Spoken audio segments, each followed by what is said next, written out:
이사야 23장을 보십시다.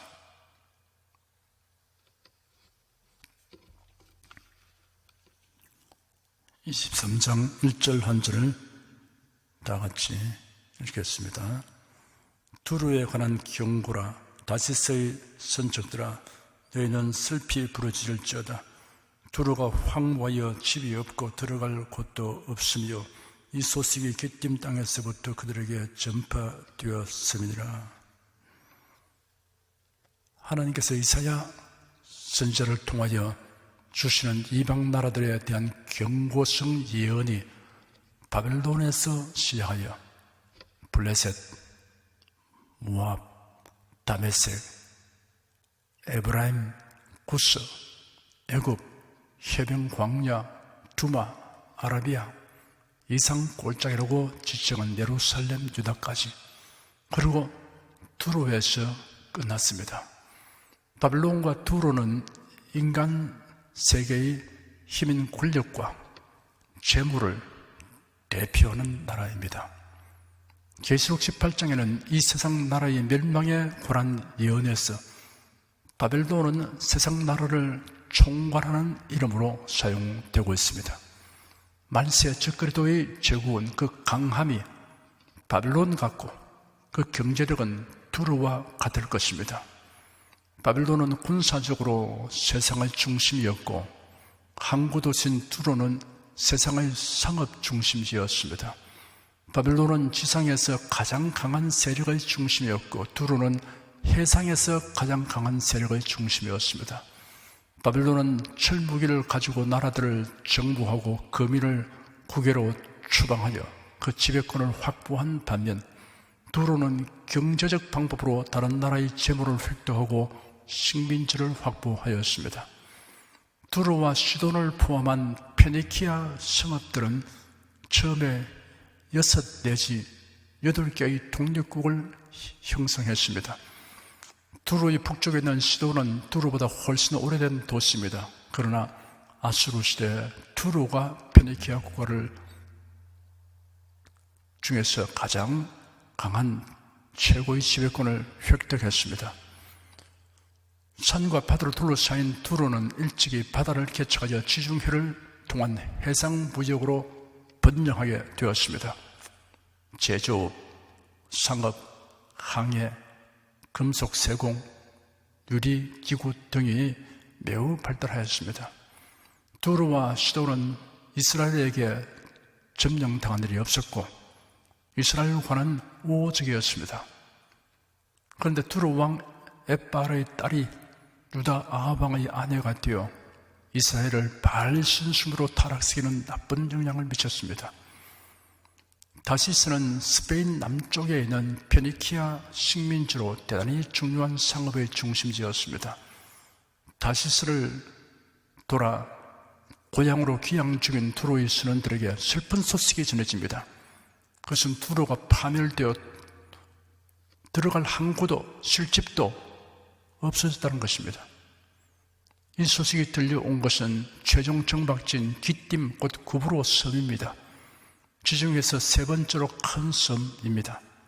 키프로스, 헬라어로 그렇게 부릅니다. 영어로는 사이프러스라고 부릅니다. 2절, 3절, 2절을 읽겠습니다. 바다에 왕래하는 시돈 성구로 말미암아 부유하게 된 너희 해변 거민들아 잠잠하라. 시월의 곡식 곧 나일의 주수를 큰 물로 수운하여 들였으니 열국의 시장이었도다.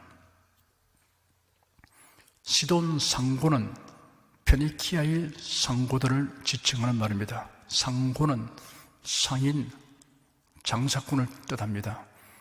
이들은 지중해를 오가며 인접한 나라들의 물건을 중개무역하였는데 이로 말미암아 경제적으로 득을 본 나라들이 많았습니다.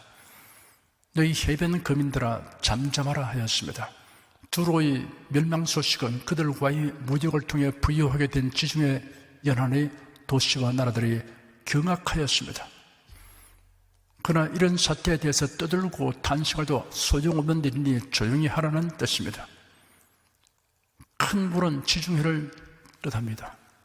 시홀은 나일강의 본토 이름을 히브리어로 발음한 것입니다. 금은 강이라는 뜻인데 그 강의 금은 진흙탕 물이 그 주변 땅을 대단히 비옥하게 해주었습니다. 나일강은 길이가 약 6,500km에 달합니다. 미국의 미시시피강 다음으로 큰 강입니다. 페니키아인들은 실제로 고대 세계의 곡창이던 애굽의 곡식 창고를 사서 큰 물, 즉 지중해로 운반하여 쌓아놓았습니다. 페니키아 해변에는 곡식을 저장하는 창고가 있었습니다. 그래서 곡식이나 다른 무역품을 거기서 구매하고 교역하여 그것으로 두루는 이윤을 얻어 번영하게 되었습니다. 4절 한 절 읽겠습니다. 시돈이여 너는 부끄러워할지어다. 대저 바다 곧 바다의 부당이 말하기를 나는 구루하지 못하였으며 생산하지 못하였으며 청년 남자들을 양육하지 못하였으며 처녀들을 생육지도 못하였다 하였음이니라. 바다의 보장이란 바다의 요새라는 뜻입니다. 이런 내륙에서 볼 때 섬과 같은 두루를 가리킵니다. 두루의 파멸은 페니키아 전체의 수치며 또한 시돈은 페니키아를 대표하는 도시이기 때문에 시돈이여 너를 부끄러워할지어다 하였습니다. 왜냐하면 한때 지중해를 석권하며 많은 식민지를 두었던 두루가 이제 망하여 희망이 없는 곳이 되기 때문입니다. 5절 한 절 읽겠습니다. 그 소식이 애굽에 이르면 그들이 두루의 소식을 하여 통도하리로다. 두루의 패망 소식은 애굽에게 큰 충격과 슬픔을 안겨주었습니다. 그 이유는 두 가지입니다. 첫째는 곡물 수출업자들인 그들의 몰락으로 애굽의 경제가 치명적인 타격을 입었기 때문입니다. 둘째는 두루는 지리적으로 동방국가가 서쪽으로 나아가는 것을 저지시켜주는 방파제와 같은 역할을 하기 때문에 두루의 몰락으로 애굽이 군사적 위험에 놓이게 되기 때문입니다. 우리가 살고 있는 한반도는 지정학적으로 대륙 세력과 해양 세력이 진출하는 통로이기 때문에 열강의 각축장이 되고 있습니다. 러시아는 해군의 기동력을 위하여 부동항을 확보하려고 하고 중국은 일본과 미국의 진출을 막는 완충지대로 삼고 나아가서 태평양을 수하기에 넣으려는 야심을 가지고 있습니다. 일본과 미국은 러시아나 중국이 한반도를 지배하게 되면 안보의 위협을 받게 되기 때문에 한미일 동맹을 공고히 하려고 합니다. 우리나라의 위정자들은 지난날의 역사를 교훈 삼아야 하며 러시아와 중국은 공산주의 국가라는 사실을 소홀히 여기지 말아야 합니다. 공산주의자들과 손을 잡으면 하나님께 버림받게 됩니다.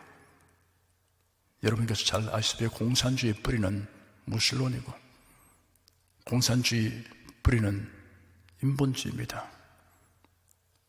그 근저에는 사탄이 있습니다. 사탄은 거짓의 아비입니다. 그러므로 공산주의자들의 그들의 모든 행하는 것은 다 거짓에 기반하고 있습니다. 속이는 겁니다. 그들의 정략과 정청은 전부 기만술입니다. 하나님은 사탄에게서 나온 것, 기만으로 향한 것, 이걸 용납하지 않습니다. 하나님이 반드시 징벌하십니다.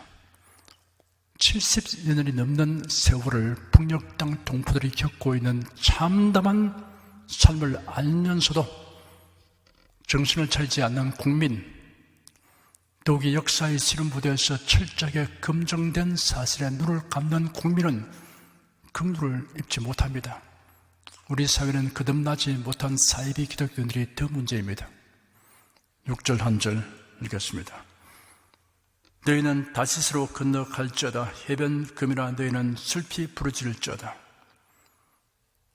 적의 포위 공격을 바란 두로 거민들에게 멀리 다시스로 도피하라는 동정어린 명령이 주어집니다. 한때 지중해 연안의 도시 국가들을 지배하던 두로는 이제 대대적으로 지중해 맨 서쪽 끝에 위치한 다시로 도망하는 처지로 전락하는 것입니다.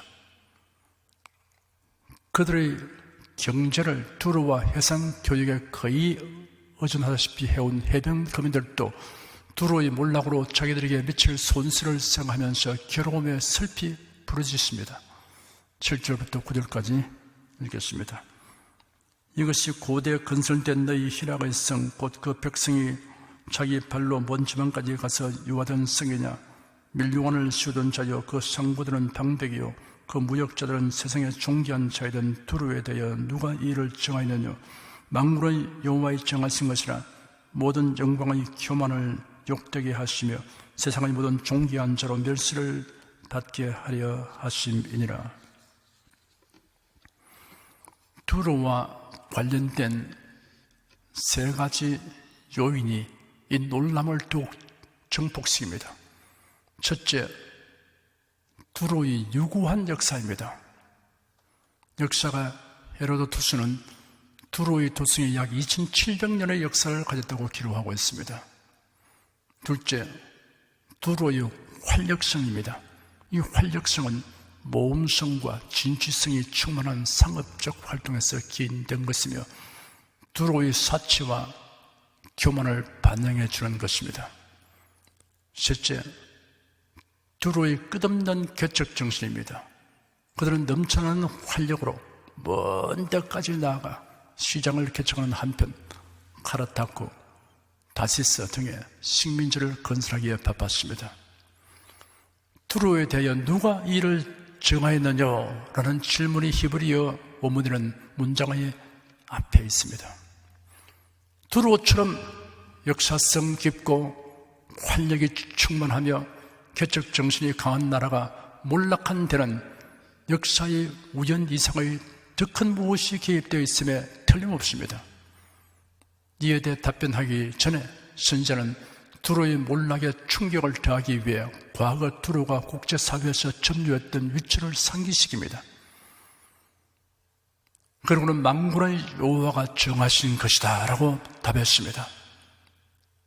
개인이든 조직이든 교만하면 망하는 길로 접어들게 됩니다. 10절 한 절 읽겠습니다. 딸 다시스여, 날같이 너희 땅에 넘칠저다. 너를 속박함이 다시는 없으리라. 다시스에 당한 속박은 지금까지 식민지의 독립투쟁을 막아왔던 두루의 지배권입니다. 이제 그들은 두루의 배들을 위하여 항구에서 진상할 물품을 가지고 대기할 필요도 없게 되었고, 더 이상 은과 다른 금속을 곡물로 바치기 위해 광산을 파지 않아도 되었습니다. 식민지는 이제 자유로운 천지가 되었고, 그들은 뚝을 넘어서 맨 땅에까지 넘쳐 흐르는 나일강처럼 그 땅 위 어디로 마음껏 퍼져 나갈 수 있고 어디서나 살 수 있게 되었습니다. 11절 12절 2절 읽겠습니다. 여호와께서 바다 위에 손을 펴사 열방을 흔들었으며 여호와께서 가나안에 대하여 명을 내려 그 견고한 성을 회파하게 하시고 가라사대 너 학대받는 처녀 딸 시온아, 네게 다시는 희락이 없으리니 일어나 기띔으로 건너가라. 거기서도 네가 평안을 얻지 못하리라 하시느니라. 두루의 파멸이 전적으로 여호와의 손에 의한 것임을 선지자는 다시 강조하고 있습니다. 그가 바다에 손을 펼치심으로 바다에 의존하던 페니키아의 여러 나라들이 두려움에 사로잡힙니다. 순결한 처녀와도 같이 그 부와 명예를 자랑하던 시돈, 곧 페니키아가 능욕당하여 모든 전력을 상실한 여인의 모습으로 비유됩니다. 선지자는 패망한 두루의 백성들에게 전에 그들이 지배하며 위세를 떨쳤던 기띔으로 건너가라고 권고한 후 거기서도 환영받지 못할 것을 선언합니다. 왜냐하면 전에 자신들을 속받은 두루를 환영하며 편의를 제공할 날은 하나도 없을 것이기 때문입니다. 13절 한 절 읽겠습니다. 갈대아 사람의 땅을 보라. 그 백성이 없어졌나니 곧 아수르 사람의 들짐승을 가는 곳이 되게 하였으되 그들이 망대를 쓰고 궁전을 걸어 황무케 하였느니라. 갈대아 사람의 땅인 바빌론은 이제까지 아수르에 예속되어 왔지만 바벨론이 강성해지자 아수르를 패망시킨 후 두로를 침공하고 두로의 궁전을 파괴하였습니다. 그들이 망대를 세우고 궁전을 헐어 황무케 하였느니라 하였는데, 여기에 언급된 망대는 고대 사회에서 포위 공격할 때 사용된 것입니다. 고대 역사가들에 따르면 바빌론의 느부갓네살은 이 두발 왕 지하의 두로를 13년간이나 포위했으며, 바빌론으로 귀환할 때 수많은 페니키아 포로들을 끌고 갔다고 합니다. 14절 한 절 읽겠습니다. 다시스의 선척들아, 너희는 슬피 부르짖으라. 너희 경관성이 파괴되느니라. 1절의 반복입니다. 처음과 끝에 동일한 말씀을 하여 두로의 비극을 강조하였습니다. 15절부터 18절까지 읽겠습니다. 그 날부터 두로가 한 왕의 연한같이 70년을 잊어버림이 되었다가 70년이 지난 후에 두로는 기생노루의 뜻같이 될 것이라. 잊어버린 바 되었던 기생너여 수금을 가지고 성읍에 두루 향하여 기묘한 곡조로 많은 노래를 불러서 너를 다시 기억해 하라 하였느니라. 70년이 지난 후에 여호와께서 두로를 권고하시리니 그가 다시 취리하여 지면에 있는 열방과 음란을 행할 것이며 그 무효한 것과 이익을 거룩히 여호와께 돌리고 간직하거나 쌓아두지 아니하리니 그 무효한 것이 여호와 앞에 거하는 자의 배불리 먹을 자료, 잘 입을 자료가 되리라. 두로의 심판에 대하여 예언된 1절에서 14절까지에 이어서 두로의 회복에 대한 예언이 시작됩니다.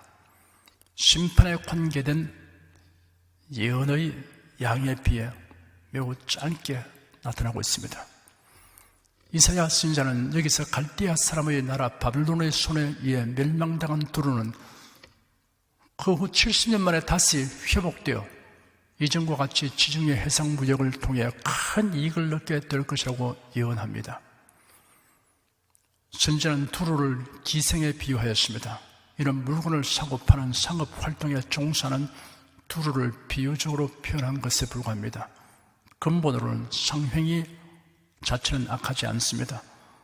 실제로 70년이란 기간은 유대인들의 바빌론 포로 생활 기간과 일치합니다. 두로의 멸망이 여호와로부터 말미암은 것이라면 그 회복 또한 여호와의 은총으로 말미암은 것입니다. 두로는 무역을 통해 얻는 상품과 이익 중 일부를 여호와께 드리게 됩니다. 왜냐하면 열국에 대한 여호와의 심판을 통해 여호와 하나님께서 인류 역사를 주관하시며 심판하시는 사실을 깨닫고 여호와 경외하기를 배우는 것입니다. 두로는 바빌론 포로 생활에서 귀환한 유다의 백성들이 재건 사업에 착수하자 이전 다윗 시대의 두로 왕 히람이 한 것처럼 필요한 물질을 유다에 공급하였습니다.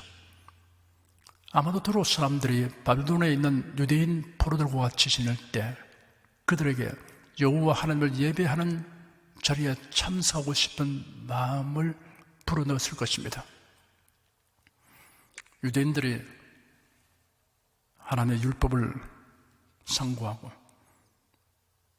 오직 하나이신 하나님을 섬기는 그 모습, 또 그러한 신앙에 의해서 가지는 윤리적인 삶의 태도, 여러 가지에 그들은 상당히 깊은 인상을 받았습니다. 감화를 받은 것입니다. 그래서 그런 모임, 종교 행사, 예배에 대해서 흠모하는 마음을 가지게 된 겁니다. 유대인들이 바빌론에 포로되어 가서 회개하고 우상 숭배를 버렸던 것처럼 두로 사람들도 유사한 변화가 있을 것입니다. 그리고 그들이 유대인들과 함께 해방됨으로 인해 그 해방이 유대인이 섬기는 여호와로 말미암은 것을 알게 되었을 것입니다. 고레스 왕이 유대인들은 고국으로 돌아가라.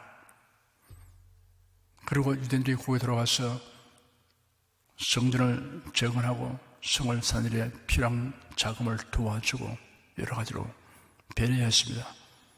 그와 더불어서 두로의 포로된 사람들도 돌아온 겁니다. 그들이 해방되어 다시 두로에 정착하게 되자 성전으로 가서 예물과 희생 제물을 드리고 제사장들에게는 선물을 바치고자 했던 것입니다. 예수님이 활동하던 당시에 두로와 시돈은 이스라엘 성읍들보다 메시아에 대한 신앙에 더욱 호의를 갖고 있었습니다. 예수께서 권능을 가장 많이 베푸신 고울들이 회개치 아니므로 그때 책망하시기를 화가 있을진저 고라시나 화가 있을진저 벳세다야 너희에게 행한 모든 권능을 두루와 시돈에서 행하였다면 저희가 벌써 벼옷을 입고 죄에 앉아 회개하였으나 내가 내게 이르노니 심판날에 두루와 시돈이 너희보다 견디기 쉬우리라 하였습니다. 예수께서 두로와 시돈 지역에 가셨을 때 수로보네게 여인이 예수를 향하여 주 다윗의 자손이여 라고 부르며 달려와서 자기 딸을 고쳐달라고 간청하였습니다. 수로보네게는 페니키아의 한 지방 명칭입니다. 사도행전 21장에 보면 바울이 두로에 상륙하여 그리스도인을 만나 그들이 베푸는 친절과 사랑을 경험하게 되는 장면이 있습니다. 두로 사람들이 바벨론 포로가 되는 환난을 만났으나 바벨론에서 유대인들을 통하여 여호와 하나님을 알게 되었으니 환난이 복이 되었습니다. 환난으로 인해 신앙을 얻게 되면 총체적으로는 복이 됩니다. 반면에 환난으로 인해 신앙을 잃으면 이중화를 당하게 되는 것입니다. 경제적인 부의 축적에만 관심이 있었던 두로의 멸망은 현재 자본주의 사회에 살고 있는 성도들에게 심각한 경종을 울려줍니다. 재물에 마음을 뺏기면 생겨나는 현상이 디모데전서 6장에 기록되었습니다. 우리가 세상에 아무것도 가지고 온 것이 없음에 또한 아무것도 가지고 가지 못하리니 우리가 먹을 것과 입을 것이 있은즉 족한 줄로 알 것이니라. 부활이야 하는 자들은 시험과 올무와 여러 가지 어리석고 해로운 정욕에 떨어지나니 곧 사람으로 침륜과 멸망에 빠지게 하는 것이나 돈을 사랑함이 일만왕의 뿌리가 되나니 이것을 사모하는 자들이 미혹을 받아 믿음에서 떠나 많은 근심으로서 자기를 찔러도다 하였습니다. 높은 집이, 큰 권세, 많은 재물을 구하기 전에 이를 감당할 수 있을지 자신의 신앙 상태를 진단해 보아야 합니다. 잠언서 30장에는 곧 헛단과 거짓말을 내게서 멀리 하옵시며 나로 가난하게도 마옵시고 부하게도 마옵시고 오직 필요한 양식으로 내게 먹이시옵소서. 홍대가 배불러서 하나님을 모른다 여호와가 누구냐 할까 하오며 홍대가 가난하여 도질지라고 내 하나님의 이름을 욕되게 할까 두려워함이니이다 라고 기록되었습니다. 재물에 대한 탐심을 가지면 하나님의 돌보심에 대한 믿음이 희박하게 됩니다. 예수께서 말씀하시기를 그러므로 염려하여 이르기를 무엇을 먹을까 무엇을 마실까 무엇을 입을까 하지 말라. 이런 다 이방인들이 구하는 것이라 너희 천부께서 이 모든 것이 너에게 있어야 할 줄을 아시느라 하였습니다. 재물을 얻기 위해서 애쓰지 말라 그런 말은 아닙니다. 돈 벌지 말라는 말이 아닙니다. 돈이 일만하고의 뿌리라고 하지 않았습니다. 돈을 사랑함이 일만하고의 뿌리라고 했습니다. 재물이 일만하고의 뿌리가 아닙니다. 재물의 마음을 뺏기고 탐심에 의해서 살아가면 그것이 일만하고의 뿌리가 되는 것입니다. 욥기의 주인공 욥은 재물을 갖기 위해 노력하였습니다. 큰 부자가 되었습니다. 동방에서 가장 큰 자라고 일컬어지는 사람이었습니다. 그런데 재물을 의존하지는 않았습니다. 그것을 어떻게 알 수 있습니까? 예기치 못한 재난이 연속해서 다가왔습니다. 그 재난으로 인해 재산을 다 잃어버렸습니다. 그런데 신앙은 요지부동이었습니다. 신앙에는 아무런 타격을 받지 않았습니다. 욥이 말하기를 내가 맨몸으로 모태에서 나왔으니 맨몸으로 그곳으로 돌아갈 것입니다. 주신 분도 여호와시며 가져가신 분도 여호와시오니 여호와 이름이 찬양을 바라십시오 라고 말했습니다. 이것이 참된 신앙인 것입니다. 세상에 노래해서 우리가 여러 가지 취득하려고 하고 그것을 소유하는 것 그 자체는 조금도 잘못된 것이 아닙니다. 그런 것을 통해서 하나님을 섬기는데 훌륭한 수단으로 삼을 수가 있습니다. 많은 수단을 가진다는 것이 좋은 겁니다. 하나님을 예배하고 복음을 전파하고 주를 섬겨 봉사하는 데 필요한 수단을 가진 것이 좋은 겁니다. 그러나 그것을 가졌기 때문에 그러면서 신앙의 열정이 식어지고 교만해지고 세상의 마음을 뺏긴다면 그것은 화가 되는 것입니다. 그래서 항상 우리 자신을 살펴봐야 됩니다.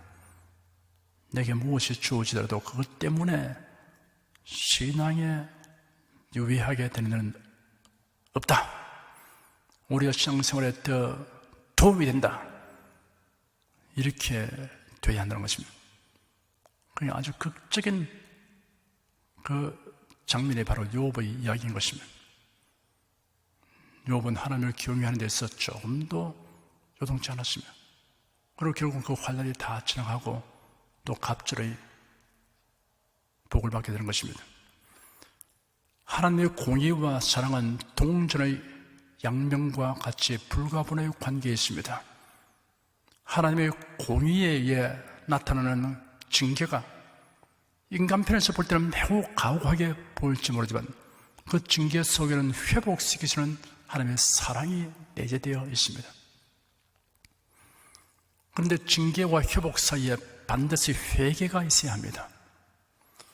참된 회개를 한 성도는 자신의 상처를 삼해주시는 하나님의 부드러운 사랑의 손길을 체험하게 됩니다. 회개하는 저를 용서하시고 구원하시는 하나님의 사랑에는 예수 그리스도의 대속의 은혜라는 엄청난 대가가 지불되었음을 우리가 반드시 알아야 합니다.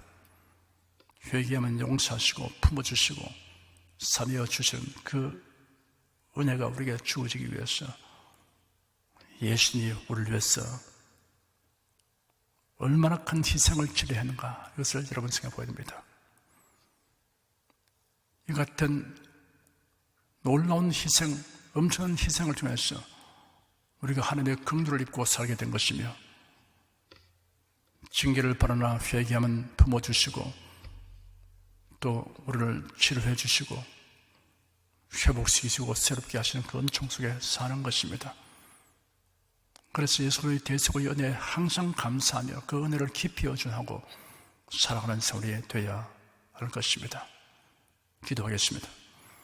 하나님, 오늘 저희들이 성경을 상고할 때 성령께서 우리에게 깨닫게 하여 주시니 감사합니다. 바벨론과 두로에 이르는 하나님의 심판의 예언이 역사상 다 이루어졌습니다. 하나님 말씀을 1.1도 틀림없이 다 이루어지는 사실을 지나간 역사를 통해서 우리가 확실하게 알게 된 것을 감사합니다. 바벨론 그치 강한 힘을 가지고 두로같이 번영한 재물을 가졌으나 결국은 하나님을 섬기지 않고 교만해지고 세속화 됨으로써 하나님의 징벌을 받아서 망하게 되는 장면을 보았습니다. 그럼에도 불구하고 또 회개하는 자를 바라주시고 환난을 통해서 하나님을 알게 되고 하나님의 구원의 은혜를 입게 되는 사람들도 있다는 것을 보여주심을 감사합니다. 주 하나님, 우리들이 예수 그리스도 안에서 구원을 받았고 이제는 전승에서 나가는 나그네 이므로 허망한 세상 일에 마음을 뺏겨서 믿음을 일련들이 결코서는 안 될 것을 알게 하심을 감사합니다. 환난이든 풍부든 무엇이든 우리가 하나님을 섬기는 일에 유익한 재료가 될 수 있으니 감사합니다. 주 하나님께 영광 돌립니다. 예수님 이름으로 감사하며 기도드립니다. 아멘.